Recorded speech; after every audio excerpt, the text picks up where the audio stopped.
In this module, we'll introduce some very basic concepts of statistic analysis and results interpretation in quantitative research. The results section of a quantitative research article summarizes results of statistical analysis. Statistical analysis is used in quantitative research for three main purposes: to describe the data, to test the hypothesis, and to provide evidence regarding measurement properties of quantified variables, such as the instrument reliability and fidelity we discussed in Chapter 10, and actually we can use statistic evidence to support them. When the statistics is used to describe and synthesize data, it's called descriptive statistics. When the statistics is used to make inferences, it's inferential statistic. Descriptive statistics, such as percentages, means, standard deviations, are most often used to describe sample characteristics and key research variables, and to document methodological features. When a descriptive index, such as average, are calculated with population data, it is a parameter. If calculated with sample data, it is called a statistic. The statistics will vary from sample to sample. They are random variables. In contrast, the parameters are invariable. They are constants. To help draw this distinction, we use different symbols for parameters and statistics. For example, we use mu to represent the population mean and x bar to represent the sample mean. I will introduce descriptive and inferential statistics respectively.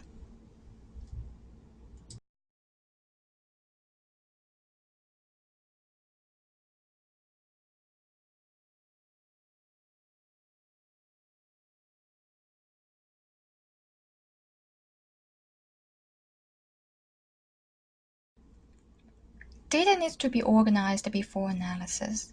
Frequency distribution is an arrangement of values from lowest to highest and a count or percentage of how many times each occurred. You can tell the minimum and maximum, where scores clustered, and how many subjects are in the sample. Frequency data can be displayed in a table or in a frequency polygon graph. The shape of the polygon can be symmetric or skewed. A special case of symmetric frequency is normal distribution, which is a bell-shaped, one peak, but not that peaked. A symmetric distribution is not necessarily a normal distribution, but normal distribution must be symmetric. In an asymmetric or skewed distribution, the peak is off-center, and one tail is longer than the other.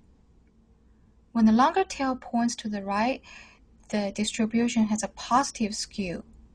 For example, household income in U.S. is positively skewed because most households have moderate incomes, with only a few people with high income at the distribution's right end.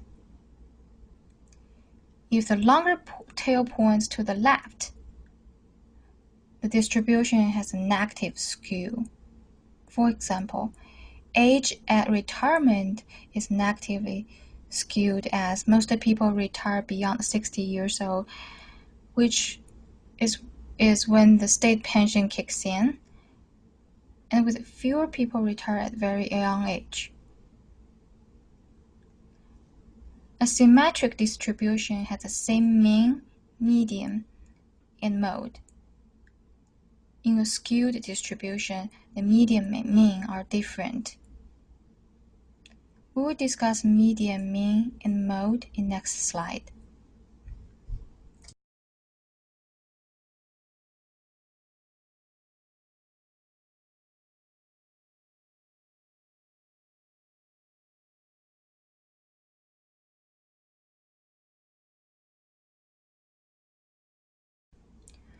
The shape of frequency distribution clarifies patterns, but we often design an overall summary of the data. You may ask questions such as, what is the average BMI of the subject? Indexes of a central tendency summarize what is typical. There are 3 indexes of a central tendency: the mode, the median, and the mean. The mode refers to the most frequently occurring score. The median refers to the point distribution above which and below which 50% of the cases fall. It is a value at midway when ordering data from the lowest to the highest. The mean is the sum of all scores divided by the total number of scores, what we usually call the average. Mode is useful mainly as a gross descriptor, especially of nominal measures. Median is useful mainly as a descriptor of typical value when distribution is skewed, as we talked earlier. For example, a researcher wants to report the age of onset of dementia in a sample of residents in a memory care facility. The distribution of the data is most likely to be skewed towards a higher age, and median is a better descriptor. Mean is the most stable and widely used indicator of central tendency. If repeated samples were drawn from a population, the means would fluctuate less than modes or medians. Because of its stability, the mean usually is the best estimate of a population central tendency. For continuous variables, the mean is usually reported. In research articles, the mean is often symbolized as M or X bar.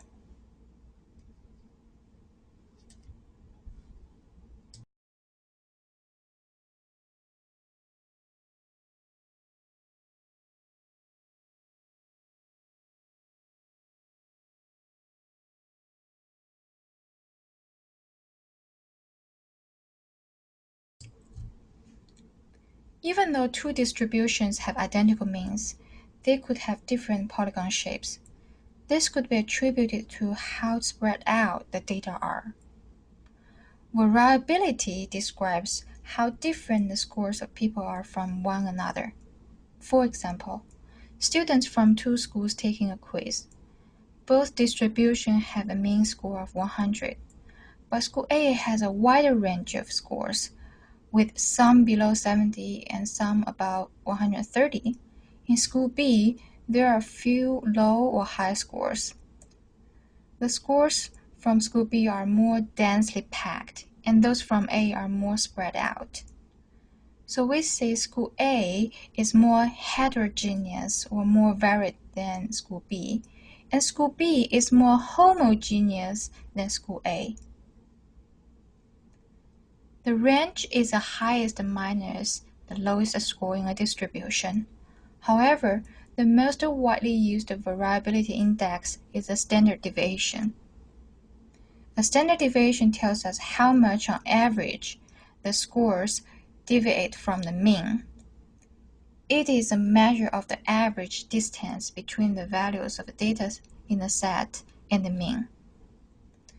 A low standard deviation means that most of the numbers are close to the mean. A high standard deviation indicates that numbers are more spread out. In research report, the standard deviation is often abbreviated as SD. SD sometimes are shown in relation to the mean without a label. For example, the scores might be shown as M equals to 23.4 and parentheses 3.7, or M equals to 23.4 plus minus 3.7, where 23.4 is the mean and 3.7 is the standard deviation.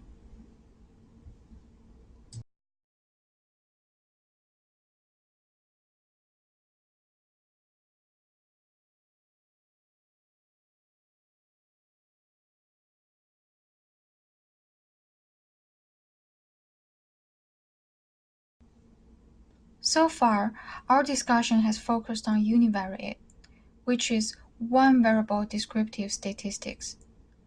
Bivariate descriptive statistics describe relationships between two variables. The correlation question is, to what extent are two variables related to each other? For example, to what degree are anxiety scores and blood pressure values related?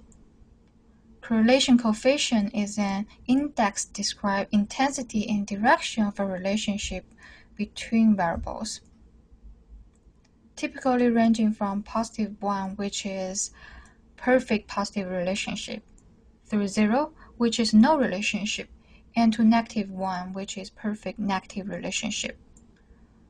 For correlation coefficient, the greater the absolute value of the coefficient, the stronger the relationship. So the absolute value of -0.45 is greater than the absolute value of +0.4.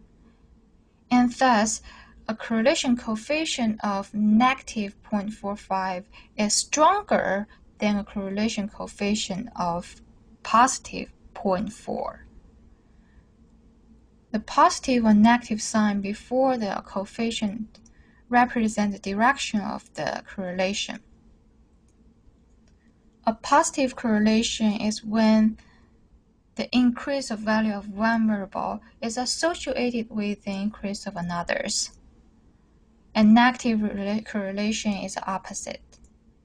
For example, height and weight have a positive correlation because greater height tends to be associated with greater weight. They are positively correlated. Another example, as temperature gets colder, air conditioner cost decrease. This is a negative relationship. The most widely used correlation statistics is Pearson's R. Many of your research questions for PICO assignment was asking about differences in risk before and after exposure to a factor or intervention. Frequently used indexes include absolute risk reduction, odds ratio, and numbers needed to treat. Odds ratio is the one widely reported by studies. Please read your textbook for more details.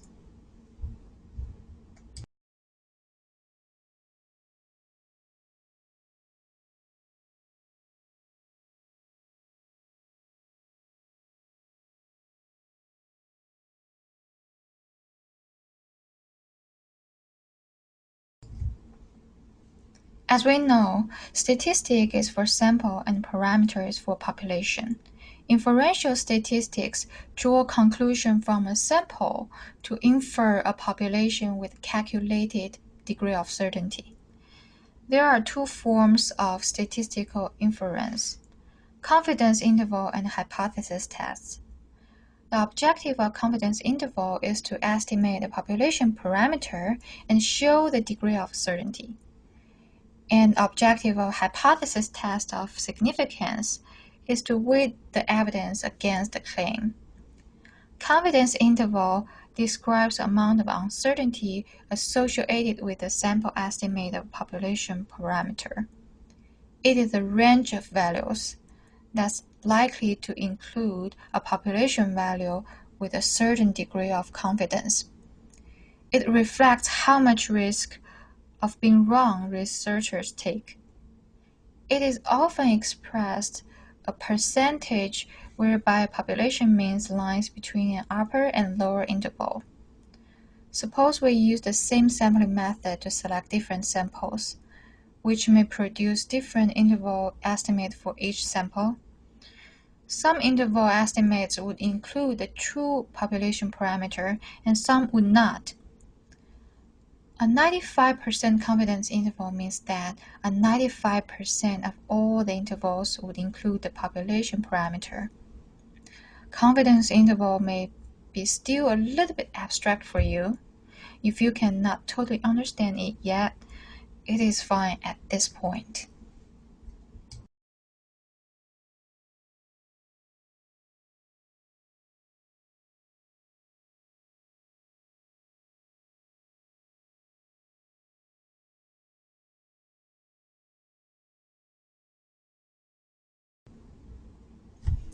We have discussed the null hypothesis in Module 4. It was spelled as no differences in the outcomes between the groups. If the null hypothesis is rejected, it means there is a difference of outcomes between the groups, which means the intervention is effective or the factor of interest is influential. Hypothesis testing is a statistical procedure for testing whether the hypothesis should be accepted or rejected. The steps of carrying out this procedure are listed in the box. After set up a null hypothesis based on research question, a test statistics need to be selected. I listed a few examples of a hypothesis test here. The significance level, also denoted as alpha, is a probability or criteria of rejecting the null hypothesis when it is true. For example, a significance level of 0.05 indicates a 5% risk of concluding that a difference exists when there is actually no difference. The computed test statistic based on actual data is compared to a theoretical value corresponding to alpha. The test statistic based on collected data can also be translated to a p-value, which can be compared with alpha directly. Please read the textbook for more details. After the statistical hypothesis testing and decision of accepting and rejecting null hypothesis, the researcher most likely will claim a statistically significant or non-significant result. In principle, a statistically significant result, usually a difference, is a result that's not attributed to chance. It's more likely the result happened with a reason. On the other hand, a non-significant result means that any observed differences or relationship could have been the result of chance. A statistically non-significant result is inconclusive. There might be no effect, or there might be an effect which is undetected because the study lacks statistic power.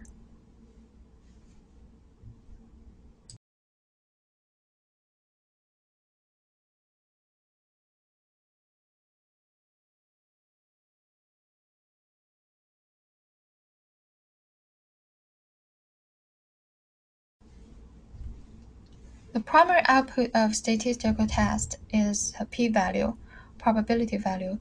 It indicates the probability of observing the difference if no difference exists. For example, a nurse is interested in the relationship between maternal age and anxiety scores. The nurse opts to use a statistical study that shows the correlation between maternal age and anxiety.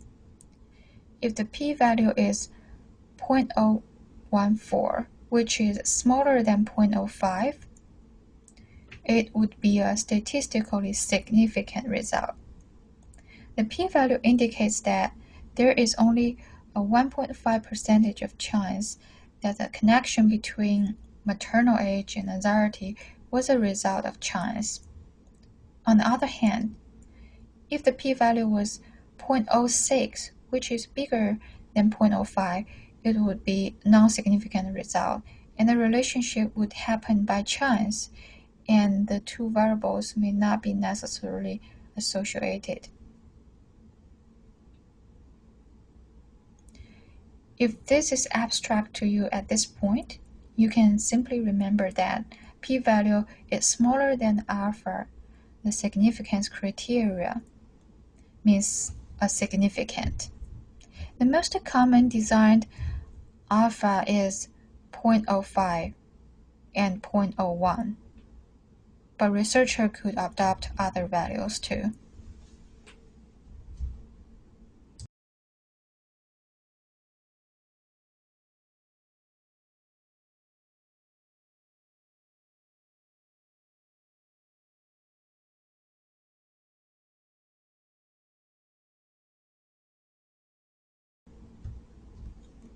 Look at the article from the readings of Module 5. Please identify what descriptive and inferential statistics have been used by the researchers based on the results section in this article. Some of the methods may be beyond our discussion. If you cannot get them all, don't be frustrated. Please try your best. You can paste the following link to your browser to retrieve the article.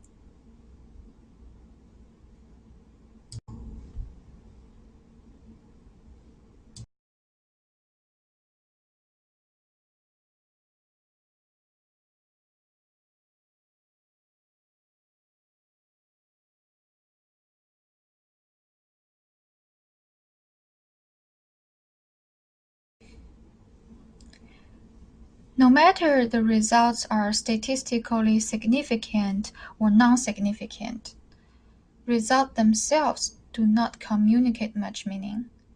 They must be interpreted to be of use to others. In a research article, following results section is a discussion section. That's where usually researchers interpret their statistical results into real world. For example, in your reading article cited in the previous slide, the discussion section, the researcher discussed what feedback the results give to the theoretical model, interpreted how their intervention with significance suggests the use of median rules to lower the risk of unsafe behavior of children. They also discussed the factors of gender, overweight, parents' beliefs in relation to the safety behavior and compared their findings with other studies. Some limitations are also addressed in the discussion, which each reader can judge if the findings can be translated into their own practice.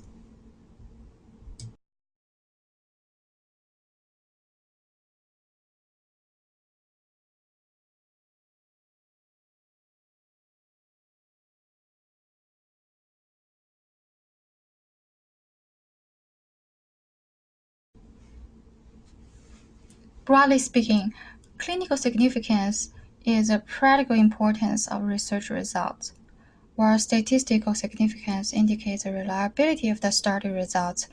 Clinical significance reflects its impact on clinical practice.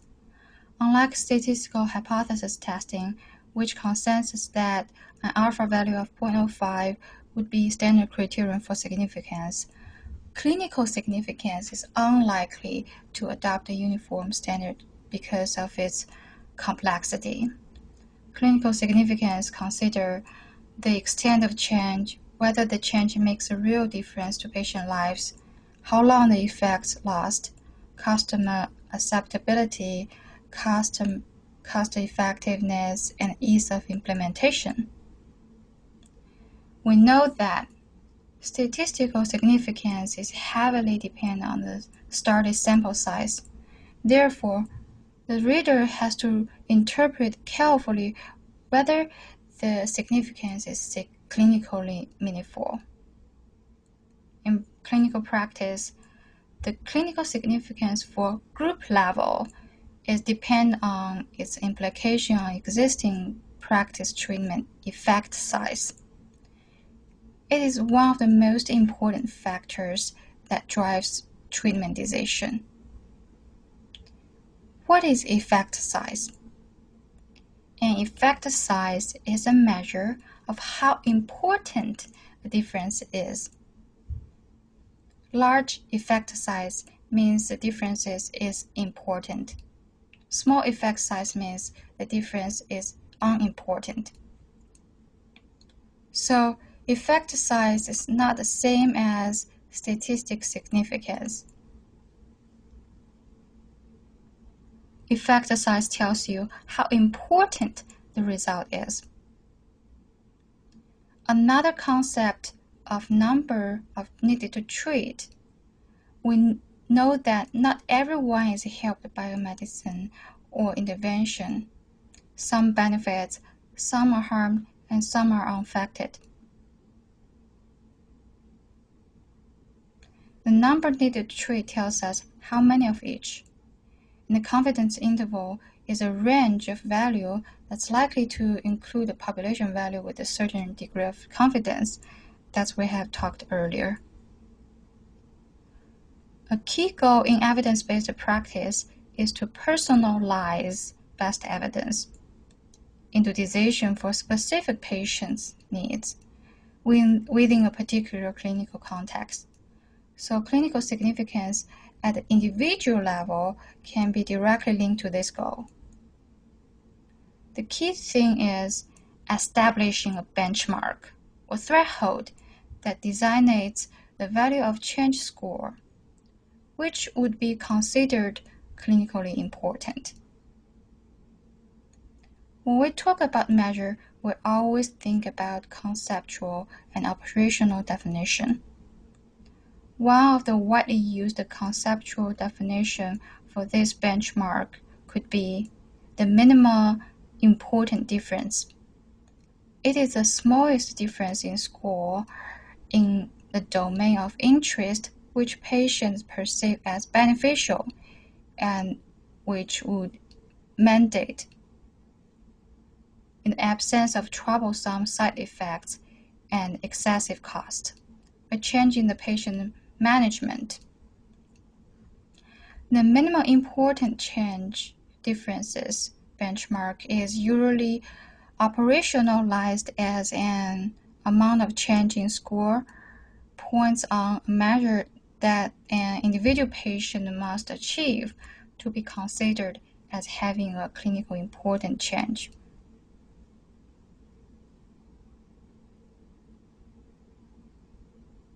For example, a consensus panel of healthcare experts established a benchmark of the clinical significance of change in self-reported pain intensity on a visual analog scale as a 30% reduction in pain.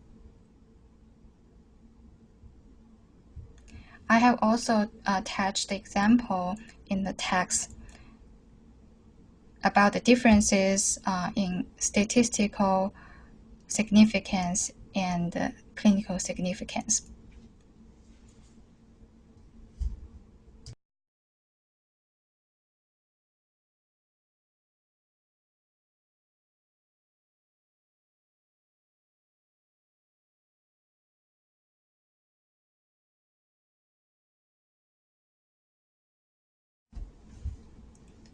CONSORT guidelines is widely adopted guidelines for reporting information for a randomized controlled trial. It is a consolidated standards of reporting trials. It includes a checklist and flowchart for tracking participants through the trial from recruitment through data analysis. It documents the flow of people into and out of study sample.